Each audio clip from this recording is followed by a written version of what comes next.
The Walt Disney Company is pulling out all the stops to stop Nelson Peltz from getting on the board and bringing some buddies with him. But why? Why do they dislike Nelson Peltz so badly? Well, we're going to explain today what the dividend means.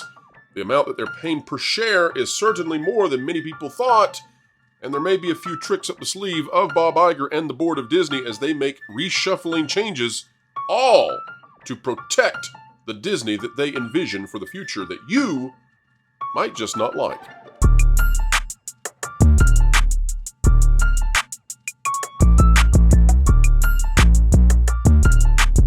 Hello folks, welcome back to the WDW Pro channel. We endeavor to explain entertainment, keep you ahead of the culture curve.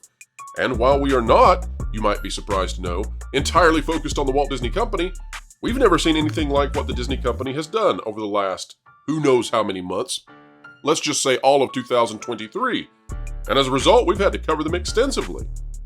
We've never seen an entertainment company lose more than $500 million in a single month at the box office. We've never seen an entertainment company lose well over $1 billion at the box office in a single year. And so much of this is unprecedented and has resulted in us needing to cover it heavily. Today, we're going to cover the dividend. This is something that goes a bit in the weeds, but I'm here to tell you, even if you're not a person who's interested in the finances of Disney, this is going to be of much interest, I think, to you. Let's dive in now with an expert panel, including Mexican Iron Man Mike Knoll, joining us to give us his knowledge when it comes to all of the corporate financial affairs. We're going to go to the Hollywood Reporter instead. All right, go ahead. And we won't update the Chiron at the bottom or anything. This is breaking news again, folks, just coming out in the last hour or so. 37 minutes ago. That's right. Disney brings back its dividend after 3-year suspension. This by Alex Weprin. Disney will pay shareholders 30 cents per share after suspending the dividend amid the pandemic. The information we have here is the Disney dividend is back after a suspension of more than 3 years.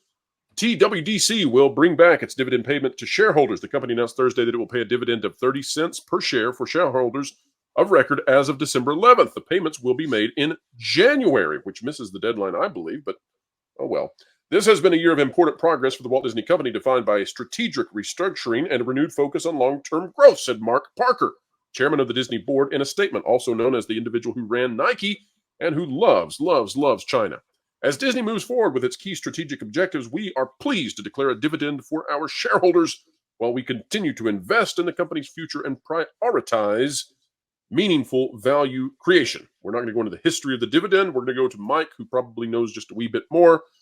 Mike, is this where you were expecting? I think this is actually a bit higher than what I anticipated, yet still not fully satisfying. Your thoughts?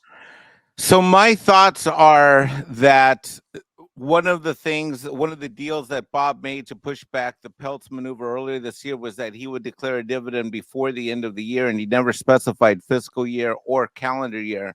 And as we covered here and on the Valiant Renegade show, the recent quarterly earnings call, the CFO mentioned, the interim CFO, outgoing interim CFO, mentioned that there would be a recommendation to the board to declare a dividend. And I suspect that all of these three things are tied together in Bob Iger's push against Nelson Peltz. One, giving some more board members. Two, him finding an investor to prop up the stock price.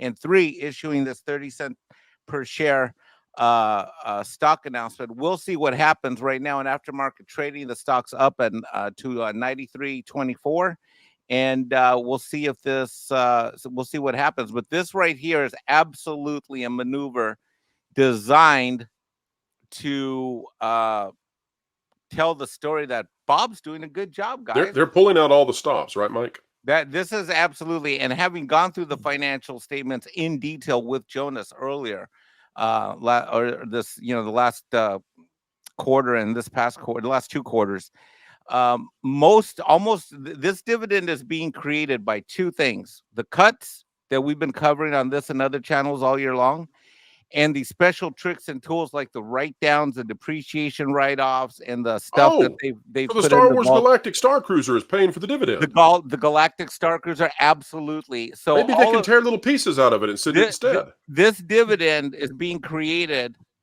essentially by one-time losses, one-time write-offs, and one-time tax tricks. Is 30 cents then sustainable beyond this year? I don't see how. I So don't know. That's the this is way higher than I anticipated. I'll say that. is absolutely higher than I anticipated. I expected that if Bob did this, it would be between 8 and 20 cents max. Right, and I joked it would be a half pence. So yeah, I was thinking that he would do this sometime in January or February. The fact that he's pulling the trigger on this now, during the first quarter, means that this thing's heating up fast and hard, and he's going to use this. Think about this in a proxy war. If you're an average investor like me, or whoever, a small fund that's got maybe a lot of shares that are worth a chunk of money, and you're like, you got Nielsen over here saying the company is mismanaged, and then Bob's like, well, look, a year after I came back, the company hadn't had dividends in 3 years. I've been back a year, and now everybody's getting 30 cents a share. all I know is they're trying to do anything in their power to reverse. And the Disney stock just keeps going down and down and down. And then Bob Iger is all like, no, what's going on with my stock? No, And anybody that knows anything about corporate governance knows, and Paul, I'm sure could speak to this. These two new board members who are coming in, anytime you have new people on a board, they're going to make everybody around them happy because they're just happy to be there. I don't care if he is the CEO of Morgan Stanley. All of them are like this. Corporate governance at the upper echelons, they tend to go with the flow, especially when they've been appointed in by existing management and existing board Let me members. ask you a question then, Mike and Paul. There are going to be people out in the audience who are going to wonder, how did two new board members arrive all of a sudden?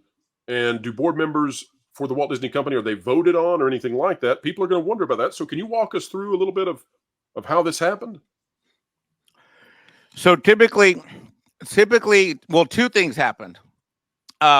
First of all, what happens is that there's always a selection committee on any board.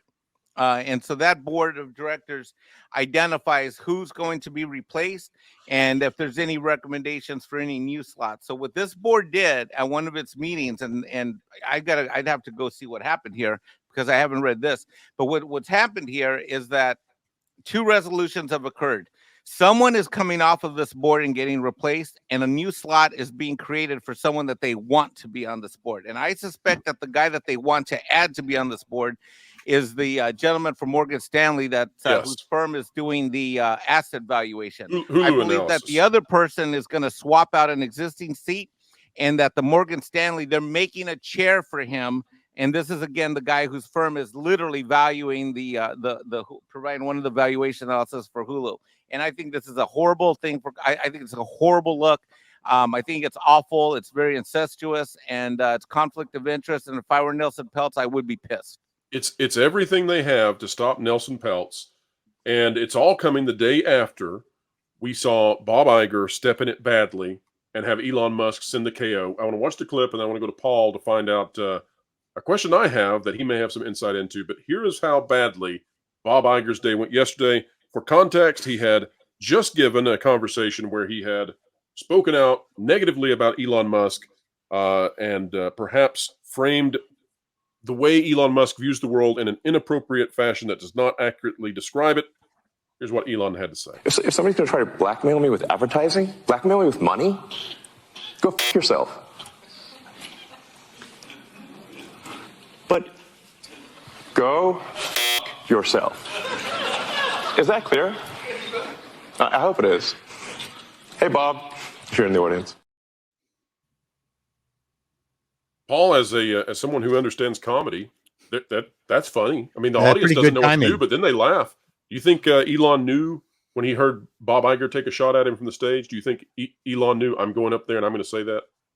No, I'm fairly certain that he was shooting from the lip there. Or the hip. I think he knew what was going on before he went on stage, and then when the question came up, he answered appropriately. But he's very good at reading the crowd.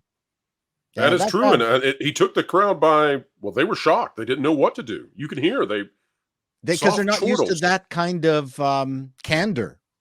Yes, and is that what makes something funny though? Is when candor occurs in a situation where it should not, when it's taboo to do so. Well, yeah. I mean, I tend to be an environmental comedian, and the concept of that is that you say the things that are on people's heads, but in people's minds, but verbalizing them scares people to death. That's, you know, um, Funny how you the know, truth works. that's, that's the fun thing. When I was doing corporate comedy, there was a huge computer company a long time ago, and if you remember, but Digital Equipment Corporation, and they got bought by Compaq, but they had a horrible reputation for service. So I was introduced as the VP of something, which was my favorite thing to do. Was I'd get the president of the company to introduce me as an employee, Yes. and then I go, well, don't let anyone here tell you that DEC stands for don't ever call. And then people You said the just, there things was that a were not supposed to pause. be said. Yes. Yeah, there was the pause, and then suddenly an explosion of laughter. Right, right. They knew. So, that's the most fun thing to do, and that's what he did. That's the talent of a true comedian. And Drop the bomb. Bob Iger had never been the recipient of such a thing. No. All right, folks, that is a wrap for today. We hope you enjoyed it. It was a fantastic amount of fun getting to do this with you. We hope you'll rejoin us soon. Thank you for sharing your time. Like, share, subscribe, click it, stick it to the algorithms, hit the notification bell, and drop a comment down below. Let us know your thoughts. We would love to know what's on your mind. Folks, wherever you are and whatever you're doing, keep learning, keep growing, and keep having fun.